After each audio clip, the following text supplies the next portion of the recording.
subaxan waxaa weeye haddee waa subaxyadii safarka sida aad ogtihiinba asbuucii daabulkaan ku jirnaa safarradii hore tegey safarra ka mida weeye wajahadduna waxaa weeye ceelbuur iyo galhareeri ilaa meel kastoo khawaarijtu ay ku sugan tahay ayaa maaragtay taargetkanagu yahay galmudug hirshabeelle ka bacdina soomaaliya gobollada soomaaliya oo dhan ayaan rajaynaynaa inaan dabakaci doono anigu sidaad ogtihiin waxaan ahaa guddoomiye degmada ceelbuur kuma ekaa doona iyada shaqadaydu waxaa weeye la dagaalanka khawaarijta waxaa la yidhi waxaan rabaa inaan la hadlo nimanka ninka la yidhaahdo hebel deeriye oo xukumo maaragtay oo dhibaatada soomaaliya ka shaqeeya jid iyo jahadiidka nimankaasaan rabaa inaan la hadlo waxaana idinkala hadlayaa war xaqiiqa aniga weli laydima oran isuman adinkuna isma weydiinina waxaa la yidhi geel diday geel diday waxaara lagama dhex qabtaa la yidhi war meeshaan gobollada dhexe la yidhaahdo siijeedkaa lagu cuni karaa iyagoo soo jeeda lama cuno gobollada dhexe wixii siijeed aad uga cuni rabteen waa uga cunteen dhibaato waxaad u geysan rabteen waa u geysateen taariikhda dib u xasuusta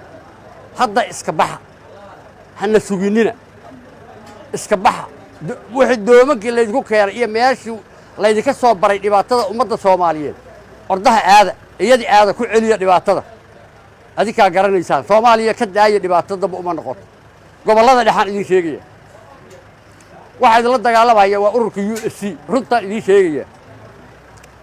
waa la og yahay dawladdii awoodda badneed ee soomaaliya gobollada dhexe markii USC ka kacday intii ka horraysay siday u joogtay waad ogeedeen halkii ay ku dambaysay cali USC geel diday weeye waxarana lagama dhex qabto anigana adeerkayaa tahay haddaad islaamka ku soo biirayso oo aad muslimka nabadgelinayso oo diintaadii hore aad u noqonayso maaragtay islaamka oo aad ummaddaadii ka mid noqonayso welcome waa heshiis kalaan gelaynaa shuruudaan gelaynaa ninka la yidhaahdo haddaadan noqonin iyaynaan kugu soo gaarin meesha wallaahi baan gobollada dhexe lagama qabto gobollada dhexe looma dagaal tage waa laga soo dagaal tagaa jenaraal galaalaa yidhi kelmaddaas taliyahayga hore waxaan kuu sheegayaa marka taas inaad taladayda qaadataan intaa waxaa dheer markii riyaliga laga hadlaayo meesha la yidhaahdo iisheeg ceelbuur oo anigu haddaan guddoomiyaha ka ahay waad og tihiin dhibka aad u geysateen xitaa ummadda kale sida aan loo maamulna loo maamulaayo anigaygaa 80 gabdhood oo isku dhimatay qaarna isku dhinteen oo canugii ku dhex dhintay ayaa waxaan ku umuliyey gobol kale meel kale loola tallaabay isbitaalkoodina adigaa xiray ardaydii meeshay ku faniineen ogtaa ardaydii adigaa xiray iskuulkoodii ceelashoodii adigaa duugay wax horumara adigaa u diiday oo okay war caliyow degmada ceelbuur la yidhaaho anigu aan ku dhashay adigu garan maayo meeshaa ku dhalatay waxaan kuu sheegayaa cadow adiga aan ahayn ma leh aniga diintaad haysata adaa yaqaana tii islaamka kolley waa ka baxday taas haysta adaa yaqaana laakiin adoon walaalkeeya oo diinta islaamka haysto adeerkay ku dhala igu kaa dambaysay waadna ka baxdayoo waxaad u beddelatay qandaraaskan kale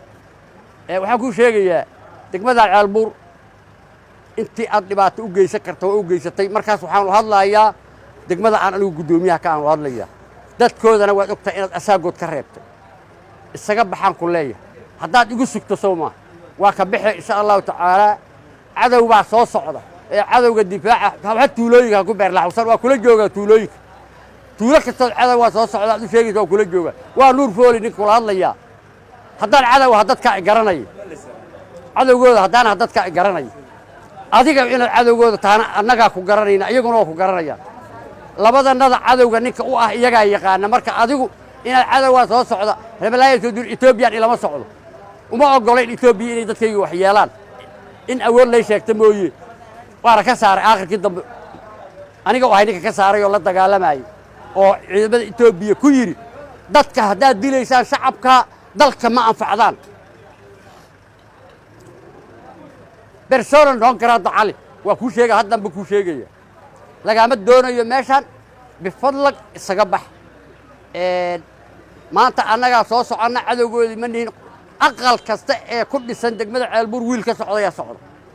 hadduu yahay meesha ugu xaggaysa ee dhuusamareeb xuduudkeeda degmada dhuusamareeb xuduudka lale iyo hadduu yahay maaragtay geeska ugu shisheeye ee degmada ceeldheer xuduudka lale waxaan kuu sheegayaa iyo galhareeri wiil aqal kasta wiil ku dhashayaa soo socda hooyo walbana sacbo furan ku soo dhoweynaysaa war aqalkaygiyaa ku yaallo oo kaa tegi waaye oo ciddaydii baa degganoo kaa tegi waaye oo carruurtayadii baa degganoo kaa joogi waaye war mid walbana sidaasoo ugu soo eryata kuwaad xoolahooda ka soo eryatad xoolahoodii cuntay baa kugu soo socda ma ahan maanta maalintii aad baana ummadda soomaaliyeed u salaamayaa baatacada soo mara dhammaantiin cadowga ka dhan noqda garabkana isaaga dadka shacabka ahow oo ku dhaqan degmada ceelbuurow cali gabalkiisu waa dhacay yaan waxba iyo idiin sheegin wallaahi bilaahi tallaahi waxaa lagu xisaabtami doonaa ninka waa naqaanaa ninka ay daacadda ka tahay oo cali la shaqeeyey iyo kan aysan daacadda ka ahayn yaa oo cali qasbaday dadka annagu waa kala naqaanaa waa ka dhalannay wallaahi bilaahi tallaahi inta cali la shaqayday ee ku niyad noqotay haddii alla idmo xisaab baan geli doonnaa annagu sida cali sharci darre dadka kuma gowracno ma garat waa la xisaabtami doonnaa sharcigaan mari doonnaa wax alla wixii uu ka helo una qaadan doonaa shareecatul islaamiyaan mari doonnaa wuxuu ka helo qaadan doonaa aad iyo aad u mahadsantiin ummadda soomaaliyeed waa salaamayaa waxaan halkan ku darayaa oo hal kelmida waxaan salaamayaa shacabka reer hiiraan iyo inta kale ee dagaalka qawaariidta kula jirta iyo madaxda reer hiiraan guddoomiyahaygi ekis xildhibaankayga cali jayte cusmaan iyo maaragta madaxweyne ku-xigeenka ninka la yidhaha yuusuf xagar dabageed waa ku faraxsanahay